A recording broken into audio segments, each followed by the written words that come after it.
मित्रों, मैं विवेक और आज की बात एक महान वैज्ञानिक के ऊपर, जैसा कि दिख रहा है एम एस स्वामीनाथन के ऊपर। ठीक है कि एम एस स्वामीनाथन कौन है? एम एस स्वामीनाथन, इन्हें हम लोग हरित क्रांति की जनक के नाम से जानते हैं। हरित क्रांति के जनक, father of green revolution in India.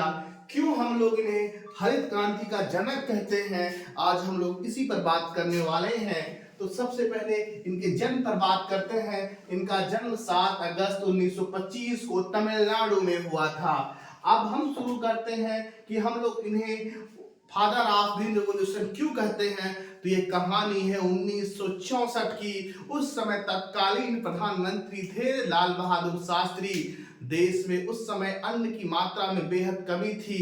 आज की कंडीशन नहीं थी कि आज पैदावार ज्यादा है, पहले पैदावार इस तरीके से नहीं होती थी, कंडीशन विपरीत थी और देश में अनाज की मात्रा में भारी कमी थी। तो देश के प्रधानमंत्री डॉक्टर लाल बहादुर शास्त्री को जनता से अपील करनी पड़ी कि ऐसा कीजिए, एक दिन खाना ना खाइए। ऐसी कंडीशन थी देश में। तो नाम आता है एम एस स्वामीनाथन का, क्योंकि उस समय देश नया नया आजाद हुआ था, देश के पास पैसे भी नहीं थे। आज तो हम लोग आयात निर्यात कर रहे हैं, उस समय आयात करना पड़ता था। ठीक है, तो आज हम लोग गेहूं हो गया, चावल हो गया, सब निर्यात कर रहे हैं, पहले लाना पड़ता था।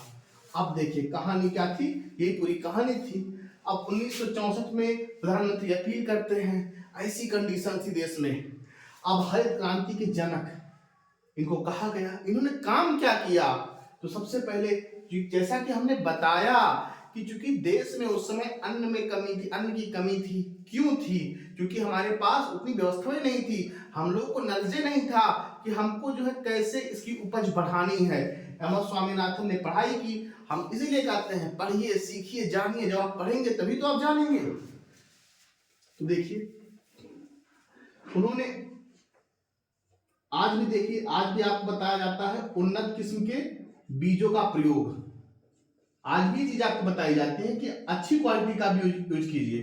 तो उन्नत किस्म के बीजों का प्रयोग कराया, बताया कि ऐसा है, उन्नत किस्म के बीजों का प्रयोग कीजिए। ये पुरानी वाली नहीं, मतलब हाइब्रिड।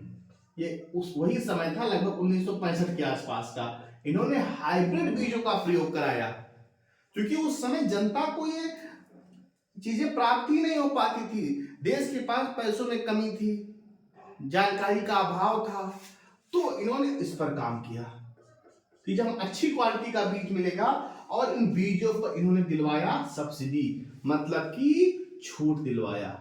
और जब छूट मिली तो थोड़ा सा किसानों को राहत मिली। और पहले क्या होता था कि चूंकि राहत मिले नहीं पाती थी, बेचारे खरीदे नहीं पाते थे, क्योंकि हम लोग तो उस परिवेश से आते हैं किसानी के, तो हम लोग कंडीशन जानते हैं। अभी भी किसानों की हालत बहुत सही नहीं है, कोई खास नहीं है, ना मरने देंगे ना जीने देंगे।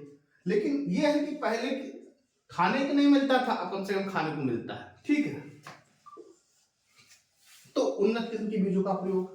अब हम लोग जानते हैं, जैसे देखिए हम लोग का शरीर है, हम लोग को जो है प्रोटीन लेना चाहिए, कार्बोहाइड्रेट, फैट, तो सबकी एक क्वांटिटी होती है। एंटीऑक्सीडेंट लेना चाहिए। तो यही चीज होती है प्लांट्स में। प्लांट्स को भी जो है बेहतर ग्रो करने के लिए उनको बेहतर चीजें देना चाहिए, तो वो होती है खाद। इन्होंने खाद पर दिलवाया सब्सिडी, मतलब छूट, खादों पर भी दिलवाया।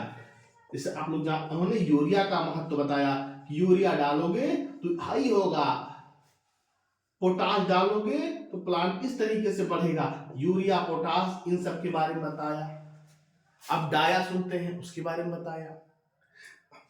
डिफरेंट टाइप के कीटनाशकों को लॉन्च करवाया। उससे क्या हुआ? मामला बढ़ गया, उत्पादन बढ़ गया। भाई सिंपल सी बात है, जब आप अच्छी क्वालिटी का बीज प्रयोग करवाएंगे तो बढ़वे तो करेगा, साथ ही में बढ़िया खाद भी पड़ रहा है। उसके बाद धीरे धीरे विकास होता गया, क्योंकि आज तो हर घर में ट्रैक्टर है, पहले बैलगाड़ी से चीजें होती थी। तो ट्रैक्टर, उस पर धीरे धीरे सब्सिडी दी गई, मतलब उसी समय नहीं देगी 1970 में आसपास, बाद में धीरे धीरे। तो आज ये कंडीशन है कि आज हम लोग निर्यात करने में सक्षम हैं। आज हमको आयात नहीं करना पड़ता है धान गेहूं। तो इन्होंने बेसिकली जो काम किया था गेहूं पर काम किया था, और एम एस स्वामीनाथन का गेहूं की पैदावार बढ़ाने में एक विशेष योगदान रहा है।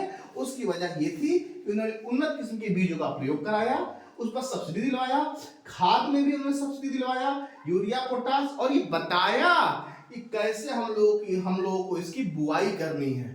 हम लोग को तरीका पता चल गया कि हम लोग ऐसे बोएंगे तो जो है मामला बढ़िया होगा, ठीक है। अब सरकार खुश हुई, क्योंकि 1966 में जब पैदावार बढ़ गया जो है एकाएक साल 2 साल में, 64 में कमी थी, तो जब उन्होंने बताया ये सब चीजें दिलवाई, भाई सरकार के पास भी कमी थी उस समय, लेकिन जो हो सका उन्होंने किया, पैदावार बढ़ी, सरकार खुश हुई, पद्मश्री दे दिया, अवार्ड दिया, और खुश हुई 1972 में पद्म भूषण दिया, और 1989 में उनके योगदानों के लिए पद्म विभूषण दिया गया। 28 सितंबर 2023 को इनकी मौत हो जाती है, ठीक। उसके बाद क्या होता है, इनकी मौत हो जाती है, और अभी जो है तत्कालीन 5-7 दिन पहले इनको जो है भारत रत्न से सम्मानित किया गया है। अभी जो है इस समय दिल्ली में किसान वहां पर धावा बोले हुए हैं, किसानों को दिल्ली घुसने नहीं दिया जा रहा है। अभी इनकी बेटी ने कहा है कि जो है वो किसान है, कोई जो है अपराधी नहीं है। तो ये सब चीजें हैं, तो इनको जो है हरित क्रांति का जनक कहा जाता है। इन्होंने उन्नत किस्म के बीजों का प्रयोग कराया, हाइब्रिड बीज तभी बढ़ा जब इन्होंने अच्छी किस्म के बीजों का प्रयोग कराया, खादों का यूज करवाया, और तरीका बताया कि ऐसे ग्रो होगा, ऐसे विकास होगा। भाई तरीका बता दिया कि ऐसे ऐसे करो, बस। पहले पता ही नहीं था कि कैसे जो है पैदावार बढ़ेगी। तो इस सब पर एक बहुत ही अच्छा काम किया, जिससे